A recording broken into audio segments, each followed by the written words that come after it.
Hello friends, good morning. Rumpi Ghosh চ্যানেলে অনেক অনেক স্বাগত।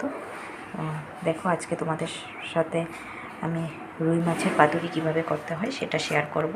তো আমি মাছটা নিয়ে নিলাম, মাছটাকে একটু সেদ্ধ করে নিয়েছি।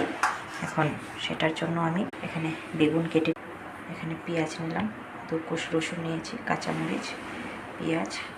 তো এগুলো আমি দেবো মাছটার মধ্যে। মাছটাকে হালকা করে ভেজে নেব। তো এখানে আমার সব মশলা দেওয়া হয়ে গেছে। আমি আপনাদের সাথে সেটা দেখাতে পারলাম না, কারণ একা হাতে ভিডিও বানাই, তো তাই অনেক প্রবলেম হয়। তো এখানে আমি দিয়েছি তেল, দিয়েছি লঙ্কার গুঁড়ো, দিয়েছি হলুদের গুঁড়ো, দিয়েছি নুন, দিয়েছি জিরা গুঁড়ো, দিয়েছি। দিয়ে এখন এটাকে মাখিয়ে নেব। তারপরে আমি বেগুনটা হালকা করে ভেজে নেব। কড়াইয়ের মধ্যে বেগুনটা দিয়ে দিয়েছি, ভাজা হচ্ছে বেগুনটাকে লাল লাল করে ভেজে নেব। বেগুনটা লাল লাল করে ভেজে দেখো, আমি মাছ পাতুরিটি বসিয়ে দিয়েছি, প্রায় হয়ে আসছে আমার মাছ পাতুরিটি। তোমাদের কেমন লাগলো আমাকে